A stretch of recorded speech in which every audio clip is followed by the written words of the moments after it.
ਕੀ ਹਾਲ ਆ ਤਗੜਿਓ ਸਾਰੇ। ਇੱਕ ਪੰਜਾਬੀ ਮੂਵੀ ਆਈ ਆ ਬੀਬੀ ਰਜਨੀ। ਮੈਨੂੰ ਐਂ ਲੱਗਦਾ ਕਿ ਉਹਨੇ ਇੱਕ ਵਾਰੀ ਪੂਰੀ ਪੰਜਾਬੀ ਕੌਮ ਨੂੰ ਝੰਜੋੜ ਕੇ ਰੱਖਤਾ। ਸਾਡਾ ਪੰਜਾਬੀ ਸਿਨੇਮਾ ਪਹਿਲੇ ਬੜਾ ਨਵੇਕਲਾ ਕੰਮ ਕਰਦਾ ਪਿਆ, ਪਰ ਇਹ ਫਿਲਮ ਬਣਾ ਕੇ ਨਾ ਪੰਜਾਬੀ ਸਿਨੇਮੇ ਦੇ ਮੱਥੇ ਤੇ ਟਿੱਕਾ ਜੜਤਾ ਕਿ ਚੜ੍ਹਦੇ ਪੰਜਾਬ ਵਾਲੇ 2% ਹੋ ਕੇ ਬਾਲੀਵੁੱਡ ਨਾਲ ਟੱਕਰ ਲਈ ਬੈਠੇ ਨੇ। ਅਸੀਂ ਲਹਿੰਦੇ ਪੰਜਾਬ ਵਾਲੇ 12-14 ਕਰੋੜ ਹੋ ਕੇ ਤੇ ਸਾਡੇ ਕੋਲ ਪੰਜਾਬੀ ਸਿਨੇਮਾ ਕੋਈ ਨਹੀਂ। ਉਹ ਕਹਿੰਦਾ ਕਿ ਪਾਪ ਕਰੇ ਤੂੰ ਚੁੱਪ ਚਪੀਤੇ ਤੇ ਦਾਨ ਕਰੇ ਪਾ ਰੋਲਾ ਵੇ, ਬਾਹਰੋਂ ਦਿਸਦਾ ਸਾਫ ਸੱਜਾ ਅੰਦਰੋਂ ਕਾਲਾ ਕੋਲਾ ਵੇ, ਤੇ ਨਾਮ ਲਾਈ ਸੁਣਨ ਦੇ ਵੇਲੇ ਹੋ ਜਾਂਦਾ ਕਿਉਂ ਬੋਲਾ ਵੇ, ਬੰਦਿਆ ਤੇਰੀ ਹਰ ਹਰਕਤ ਤੇ ਨਜ਼ਰ ਰੱਖੇਂਦਾ ਮੌਲਾ ਵੇ, ਨਜ਼ਰ ਰੱਖੇਂਦਾ ਮੌਲਾ ਵੇ। ਇਹੀ ਗੱਲ ਫਿਲਮ ਦੇ ਵਿੱਚ ਦੱਸਣ ਦੀ ਕੋਸ਼ਿਸ਼ ਕੀਤੀ ਹੈ ਕਿ ਰੱਬ ਤੁਹਾਡੀ ਹਰ ਹਰਕਤ ਤੇ ਨਜ਼ਰ ਰੱਖਦਾ ਔਰ ਤੁਹਾਡੀ ਸ਼ਾਹ ਰਗ ਤੋਂ ਵੀ ਨੇੜੇ ਆ। ਤੁਹਾਨੂੰ ਰੱਬ ਤੇ ਯਕੀਨ ਰੱਖਣਾ ਚਾਹੀਦਾ। ਲੇਕਿਨ ਇਹ ਗੱਲ ਬੀਬੀ ਰਜਨੀ ਦਾ ਬਾਪ ਪੱਟੀ ਦਾ ਰਾਜਾ ਦੂਣੀ ਚੰਦ ਨਹੀਂ ਮੰਨਦਾ। ਉਹਨੇ ਆਪਣੇ ਵਕਤ ਦੇ ਵਿੱਚ ਮਸਜਿਦਾਂ ਤੇ ਮੰਦਰਾਂ ਨੂੰ ਤਾਲੇ ਮਰਵਾ ਦਿੱਤੇ ਸੀ ਕਿ ਰੱਬ ਦਾ ਵਜੂਦ ਹੈ ਹੀ ਨਹੀਂ, ਮੈਂ ਹੀ ਰੱਬ ਆ, ਮੈਨੂੰ ਰੱਬ ਮੰਨੋ।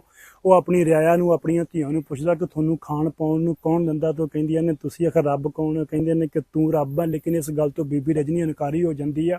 ਉਹ ਕਹਿੰਦੀ ਹੈ ਕਿ ਤੂੰ ਰੱਬ ਨਹੀਂ ਆ, ਤੇਰੇ ਤੋਂ ਉੱਤੇ ਵੀ ਇੱਕ ਜ਼ਾਤ ਬੈਠੀ ਹੋਈ ਆ ਜਿਹਨੂੰ ਰੱਬ ਕਹਿੰਦੇ ਨੇ, ਉਹ ਤੈਨੂੰ ਦਿੰਦਾ ਔਰ ਤੇਰੇ ਵਸੀਲੇ ਨਾਲ ਸਾਨੂੰ ਮਿਲਦਾ। ਇਸ ਗੱਲ ਦਾ ਗੁੱਸਾ ਕਰਦਾ ਦੂਣੀ ਚੰਦ ਤੇ ਆਪਣੀ ਧੀ ਦਾ ਵਿਆਹ ਇੱਕ ਕੋੜ ਚੱਲੇ ਬੰਦੇ ਨਾਲ, ਇੱਕ ਬਿਮਾਰ ਬੰਦੇ ਨਾਲ ਕਰ ਦਿੰਦਾ ਔਰ ਕਹਿੰਦਾ ਕਿ ਜਾ ਤੇਰਾ ਰੱਬ ਹੋਇਆ ਤਾਂ ਤੈਨੂੰ ਆਪੇ ਦੇਖ ਲੂਗਾ। ਕਹਿੰਦੇ ਨਾ ਕਿ ताकतवर होने का गुरूर मत कीजिए, साहिब वक्त के समंदर में कई फरौन डूबे हैं, अदालत खुदा में भला कैसे हरा पाओगे मुझे, सब्र करने वालों का मुकदमा खुद खुदा लड़ता है, खुद खुदा लड़ता है। रब ने ਉਹਦਾ ਮੁਕਦਮਾ ਲੜਿਆ, ਉਹਨੇ ਰੱਬ ਦਾ ਭਾਣਾ ਮੰਨ ਕੇ ਸਬਰ ਕਰਕੇ ਉਸ ਬੰਦੇ ਨੂੰ ਆਪਣੇ ਲੜ ਲਾਇਆ। ਔਰ ਦੁਨੀਆ ਤੇ ਅੱਜ ਮਿਸਾਲ ਹੈ ਕਿ ਅੰਮ੍ਰਿਤਸਰ ਦੇ ਵਿੱਚ ਅੱਜ ਉਹ ਸਰੋਵਰ ਸਾਹਿਬ ਵੀ ਮੌਜੂਦ ਆ ਜਿੱਥੇ ਉਸ ਬੰਦੇ ਨੇ ਟੁਬਕੀ ਲਾਈ, ਉਹਦਾ ਕੋਡ ਖਤਮ ਹੋਇਆ। ਦੁੱਖ ਭੰਜਣੀ ਬੇਰੀ ਸਾਹਿਬ ਵੀ ਮੌਜੂਦ ਆ, ਉੱਥੇ ਤਖਤੀ ਲੱਗੀ ਹੋਈ ਆ ਜਿੱਥੇ ਪੂਰੀ ਹਿਸਟਰੀ ਲਿਖੀ ਹੋਈ ਆ। ਤੁਹਾਨੂੰ ਮੈਂ ਗੱਲ ਸੁਣਾਉਣਾ ਕਿ ਕਿਸੇ ਹਮਾਮ ਦੇ ਵਿੱਚ ਇੱਕ ਬਜ਼ੁਰਗ ਗਿਆ ਦਾੜੀ ਕਟਾਉਣ ਵਾਸਤੇ ਜਾਂ ਬਾਲ ਕਟਾਉਣ ਵਾਸਤੇ। ਅੱਗੋਂ ਹਜਾਮ ਉਹਦੇ ਨਾਲ ਗੱਪਸ਼ਪ ਲਾਉਂਦਾ ਉਹਨੂੰ ਕਹਿੰਦਾ ਕਿ ਬਾਬਾ ਜੀ ਮੈਨੂੰ ਐਂ ਲੱਗਦਾ ਕਿ ਦੁਨੀਆ ਤੇ ਰੱਬ ਦਾ ਵਜੂਦ ਹੈ ਹੀ ਨਹੀਂ। ਉਹ ਕਹਿੰਦਾ ਕਿਉਂ?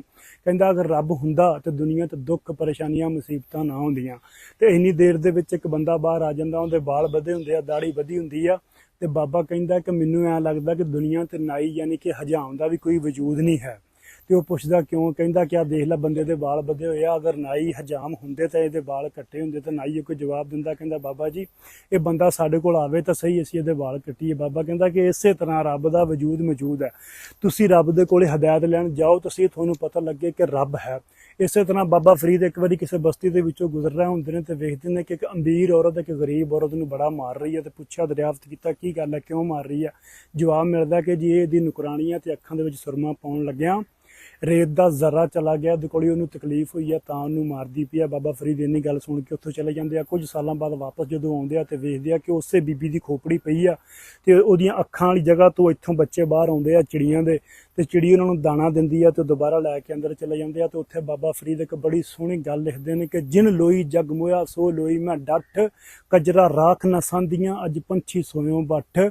ਕਿ ਜਿਹੜੀਆਂ ਅੱਖਾਂ ਇੱਕ ਰੇਤ ਦਾ ਜ਼ਰਾ ਨਹੀਂ ਸੀ ਸਹਿੰਦੀਆਂ ਤੇ ਅੱਜ ਉਹਨਾਂ ਦੇ ਵਿੱਚ ਪੰਛੀ ਨੇ। ਕਿ ਰੱਬ ਬੰਦੇ ਨੂੰ ਇੱਕ ਮਿੰਟ ਲਾਉਂਦਾ ਲੱਖੋਂ ਕੱਖ ਤੇ ਕੱਖੋਂ ਲੱਖ ਕਰਨ ਲੱਗਿਆ। ਅੱਜ ਕੱਲ ਅਸੀਂ ਵੀ ਹਰਖ ਦੇ ਵਿੱਚ ਗੱਲ ਬੋਲਦੇ ਨੇ ਆ ਪੰਜਾਬੀ ਸਾਰੇ ਕਿ ਪਤਾ ਨਹੀਂ ਸਾਡੀ ਵਾਰੀ ਰੱਬ ਸੌਂ ਹੀ ਗਿਆ, ਕਿ ਪਤਾ ਨਹੀਂ ਰੱਬ ਹੈ ਹੀ ਕੋਈ ਨਹੀਂ। ਸਾਨੂੰ ਇਹ ਗੱਲ ਬਿਲਕੁਲ ਨਹੀਂ ਕਰਨੀ ਚਾਹੀਦੀ। ਰੱਬ ਹੈਗਾ, ਅਸੀਂ ਉਸ ਧਰਤੀ ਦੇ ਜੰਮੇ ਜਾਏ ਆ, ਉਸ ਪੰਜਾਂ ਪਾਣੀਆਂ ਦੇ ਜੰਮੇ ਜਾਏ ਆ। ਕਿ ਸਾਡੇ ਬਜ਼ੁਰਗ ਜਿਹੜੇ ਸੀ ਬਾਬਾ ਨਾਨਕ, ਬਾਬਾ ਫਰੀਦ, ਬਾਬਾ ਬੁੱਲੇ ਸ਼ਾਹ, ਬਾਬਾ ਸੁਲਤਾਨ ਬਾਹੂ ਸ਼ਾਹ ਹੁਸੈਨ, ਉਹਨਾਂ ਨੇ ਰੱਬ ਦੀ ਤਾਰੀਫ ਦੇ ਵਿੱਚ ਐਡੀਆਂ ਕਿਤਾਬਾਂ ਲਿਖ ਦਿੱਤੀਆਂ ਨੇ। ਤੇ ਅਸੀਂ ਕਹਿੰਦੇ ਹਾਂ ਕਿ ਪਤਾ ਨਹੀਂ ਯਾਰ ਰੱਬ ਹੈ ਨਹੀਂ, ਸਾਡੀ ਵਾਰੀ ਰੱਬ ਸੌਂ ਜਾਂਦਾ। ਬਾਬਾ ਫਰੀਦ ਫਰਮਾਉਂਦੇ ਨੇ ਕਿ ਫਰੀਦਾ ਸ਼ੱਕਰ ਖੰਡ ਨਿਵਾਤ ਗੁੜ ਮਾਖਿਓ ਮਾਝਾ ਦੁੱਧ ਸਭੇ ਵਸਤੋਂ ਮਿੱਠੀਆਂ ਰੱਬ ਨਾ ਪੂਜਣ ਤੁਧ। ਉਹ ਕਹਿੰਦੇ ਨੇ ਕਿ ਰੱਬ ਦਾ ਨਾਮ ਐਡਾ ਮਿੱਠਾ, ਰੱਬ ਦੀ ਤਾਰੀਫ ਦੇ ਵਿੱਚ ਕਹਿ ਰਹੇ ਨੇ ਕਿ ਉਹਦੇ ਅੱਗੇ ਦੁੱਧ ਵੀ ਫਿੱਕਾ, ਸ਼ੱਕਰ ਵੀ ਫਿੱਕੀ ਆ, ਸ਼ਹਿਦ ਵੀ ਫਿੱਕਾ।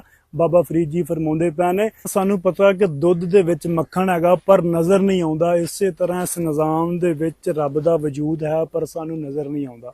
ਤੇ ਜੇਕਰ ਇਨਸਾਨ ਦਾ ਅਕੀਦਾ ਪੱਕਾ ਹੋਵੇ, ਤੌਹੀਦ ਤੇ ਯਕੀਨ ਹੋਵੇ, ਯਕੀਨ ਕਾਮਲ ਹੋਵੇ ਤੇ ਰੱਬ ਨਜ਼ਰ ਵੀ ਆਉਂਦਾ, ਰੱਬ ਮਿਲਦਾ ਵੀ ਆ। ਕਿਉਂਕਿ ਰੱਬ ਹਰ ਇਨਸਾਨ ਦੇ ਵਿੱਚ ਵਸਦਾ। ਤੁਸੀਂ ਇਨਸਾਨੀਅਤ ਨਾਲ ਪਿਆਰ ਕਰੋ, ਤੁਹਾਨੂੰ ਰੱਬ ਮਿਲੂਗਾ। ਅੱਲਾਹ ਸੁਣਾ ਕੁਰਾਨ ਪਾਕ ਦੇ ਵਿੱਚ ਵੀ ਫਰਮਾਉਂਦਾ ਕਿ ਫਾਬਿਆਈ ਅਲਾ ਰੱਬਿकुमा तुकज़्ज़िबान, तुम खुदा की कौन कौन सी नेमत को झुटलाओगे। ਆ ਸਾਡੇ ਹੱਥ ਨੇ, ਆ ਅੱਖਾਂ ਨੇ, ਜ਼ਬਾਨ ਨੇ, ਮੈਂ ਬੋਲ ਰਿਹਾ, ਪੈਰਾਂ ਤੇ ਖੜਾ ਹੈ, ਰੱਬ ਨੇ ਦਿੱਤਾ, ਕਿਸੇ ਇਨਸਾਨ ਨੇ ਨਹੀਂ ਦਿੱਤਾ।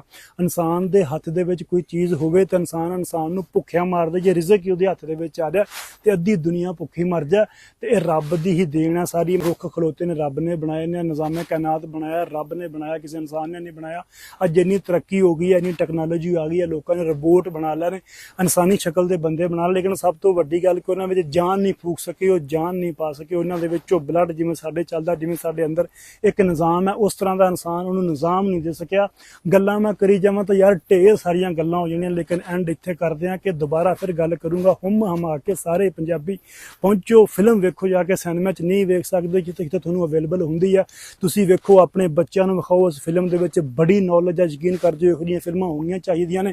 ਐਂਡ ਤੇ ਜੇ ਮੈਂ ਐਕਟਿੰਗ ਦੀ ਗੱਲ ਕਰਾਂ ਤਾਂ ਬਾਬਾ ਯੋਗਰਾਜ ਦੀ ਐਕਟਿੰਗ ਬਹੁਤ ਵਧੀਆ, ਰੂਪੀ ਗਿੱਲ ਦੀ ਬਹੁਤ ਵਧੀਆ ਐਕਟਿੰਗ ਆ, ਗੁਰਪ੍ਰੀਤ ਘੁੱਗੀ ਭਾਜੀ ਆਪਣੇ ਫੇਵਰੇਟ ਆ, ਉਹ ਵੀ ਬਹੁਤ ਵਧੀਆ ਐਕਟਿੰਗ ਵਾਲੀ ਵੀ ਧੂੜ ਕੱਢਤੀ ਹੈ। ਤੇ ਫਿਲਮ ਵੀ ਬਾਬੇ ਉਹ ਪੂਰੀ ਸਰਾ, ਤੇ ਜਿਉਂਦੇ ਵਸਦੇ ਰਹੋ। ਜ਼ਰੂਰ ਵੇਖਿਓ। ਮੇਰੇ ਕੋਲ ਹੁਣ ਇਸ ਫਿਲਮ ਕਹਿਣ ਨੂੰ ਅੱਖਰ ਕੋਈ ਨਹੀਂ ਗੇ। ਅੱਲਾ ਦੇ ਵਾਲੇ।